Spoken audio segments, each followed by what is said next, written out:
ఫ్లైఓవర్లు కట్టడం వల్ల అందరికీ మంచి జరుగుతుంది, ట్రాఫిక్ తగ్గుతుంది అని ప్రభుత్వం చెప్తుంది. దాని మీద మీ ఒపీనియన్ ఏంది? అంటే కాంట్రవర్షియల్ అవ్వచ్చు, కానీ అంటే ఇప్పుడు నా వెయిట్ పెరుగుతుంది అని చెప్పేసి నేను ఎక్సెల్ ప్యాంట్లు కొనుక్కుంటూ వెళ్ళిపోతే ప్రాబ్లమ్ సాల్వ్ అవ్వలేదు కదా. సో సేమ్ వే మనము ట్రాఫిక్ పెరుగుతుంది అని ఫ్లైఓవర్లు వేసుకుంటూ వెళ్తే ఎక్కడ హిస్టారికల్లీ వరల్డ్ వైడ్ చూసుకుంటే ఎక్కడ కూడా ట్రాఫిక్ ప్రాబ్లమ్ సాల్వ్ అయినట్టు లేదు. సో నా ఒపీనియన్ కూడా అంతే. ఎందుకంటే మనం ఇప్పుడు ఆల్రెడీ ఎగ్జిస్టింగ్ ఫ్లైఓవర్లు వేసిన చోట ఫ్లైఓవర్ మీద ఫ్రీగా వెళ్ళిపోతుంది, కానీ ఫ్లైఓవర్ దిగిన తర్వాత జంక్షన్లో మళ్ళీ ఇరుక్కుపోతాం. So that is what flyovers can do. Maybe కొన్ని strategical flyovers can ease out, కానీ ఇప్పుడు మీరు చూస్తే మన హైటెక్ సిటీ గచ్చిబౌలి నుంచి అక్కడ నుంచి మీరు టోలీ చౌకీ వరకు దిగంగానే మళ్ళీ ఒక జంక్షన్ వస్తుంది, అక్కడ బ్లాక్ అవుతుంది. మళ్ళీ టోలీ చౌకీ పైకి ఎక్కగానే కింద అక్కడ చేతి గుర్తుంటుంది, నానల్ నగర్ జంక్షన్ వస్తుంది, అక్కడ నరకం. హైటెక్ సిటీ నుంచి ఆఫీస్ వెళ్ళే వాళ్ళకి లేదా టోలీ చౌకీ సైడ్ నుంచి మెహదీపట్నం నుంచి వెళ్ళే వాళ్ళకి అది నరకం. అదే best example. Flyovers will not solve అనేది. ఇప్పటిదాకా ఎన్ని చెట్లు కొట్టేసిండ్రు, అక్కడున్న అన్ని చెట్లు కొట్టేసిండ్రు, మళ్ళీ ప్రీ ప్లాంటేషన్ చేసే అవకాశం ఏమన్నా ఉందని మీకు ఏమన్నా ఇన్ఫర్మేషన్ అట్లా ఏమన్నా ఉందా? అంటే మేడం ఇప్పటివరకు ఇప్పుడు నిన్న సుప్రీంకోర్టు ఇచ్చిన ఏదైతే ఉందో అది ఓన్లీ కొట్టేయకుండా ఉండండి అని చెప్పేసేంత వరకే. ఆల్రెడీ ఉన్న స్టేనే దాన్ని మళ్ళీ వాళ్ళు రీట్రీట్ చేశారు. సో ఆ స్టే ఏదైతే ఉందో, సుప్రీంకోర్టు ఇచ్చిన స్టే ఏదైతే ఉందో, ఇంకా ఫర్దర్గా చెట్లు కొట్టేయద్దని చెప్పేసి ఇది. సో కొత్తగా చెట్లు పెడతారా లేదా అనేది మనము వీల్ హ్యావ్ టు సీ. మనము కూడా ప్రభుత్వానికి రీచ్ అవుట్ అవ్వడానికి ట్రై చేస్తున్నాము.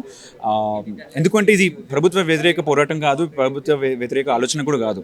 డెవలప్మెంట్ మనము ఎక్కువ సెన్సిటివ్గా చేసుకుందాము. సో దట్ రేపటి రోజు మనకి ఆక్సిజన్ లేదు, ఎండలు ఎక్కువైపోయి అండర్ గ్రౌండ్ వాటర్ లేదు అని బాధపడే కంటే ముందు కేబీఆర్ లాంటి ఒక నేషనల్ రిసోర్స్ని మనము ప్రొటెక్ట్ చేసుకుందాం. అది మన లక్కో లేదంటే ఏంటో నాకు తెలియదు, కానీ సిటీ మధ్యలో అలా అంత థిక్ డెన్స్ ఫారెస్ట్ లాంటిది ఉండడం మన అదృష్టం, హైదరాబాద్ అదృష్టం. సో అందులోంచి ఎన్నో చెట్లు ఎంతో ఆక్సిజన్ బయటకు వదులుతుంది, ఎంతో కార్బన్ డైఆక్సైడ్ మనం బండిల వల్ల వచ్చేవి లాక్కుంటుంది, and under ground water hold చేస్తుంది. సో అది మన అదృష్టంగా భావించాలి. సో దాన్ని మనం దానికి ఉన్న బఫర్ జోన్ అది ఎలా ఉందో అలా ఉంచడానికి కావాల్సిన బఫర్ జోన్ని మనం డిస్టర్బ్ చేస్తే లోపల ఉన్న ఏరియా అంతా కూడా డిస్టర్బ్ అవుతుంది. దాని తర్వాత మనం చేతులు గాలిన తర్వాత ఆకులు పట్టుకోవడం కంటే ప్రస్తుతం చేసిన డ్యామేజ్ వరకు ఓకే అంటే అది నాట్ ఓకే. ఎందుకంటే చాలా వందల సంవత్సరాలు, వేల సంవత్సరాల నుంచి ఉన్న చెట్లను కొట్టేశాము. సో ఆ చెట్లను మనం రివర్స్ తీసుకొని రాలేము. రీప్లాంటేషన్ చేసినా కూడా కొన్ని సంవత్సరాలు పడుతుంది ఆ స్థాయికి వెళ్ళాలి అన్నా కూడా.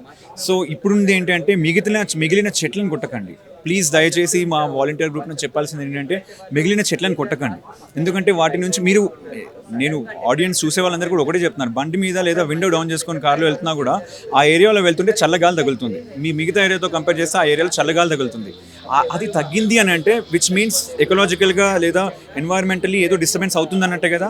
సో వాటి కోసం పోరాడండి. సో ఇక్కడ వచ్చిన వందల మందికి ఈ నయా పైసా లాభం లేదు, కానీ హైదరాబాద్ని సేఫ్గా సెక్యూర్డ్గా డెవలప్ చేసుకుందామనే ఆలోచన ఉన్న మనుషులే తప్ప అలాంటి వాళ్ళు చాలామంది ఉన్నారు. మీరు ముందుకు రండి, మనం అందరం కలిసి గవర్నమెంట్తో కూర్చొని ఈ డెవలప్మెంట్ని ఈక్వో సెన్సిటివ్గా చేసుకుందాం అనేది మా సబ్మిషన్.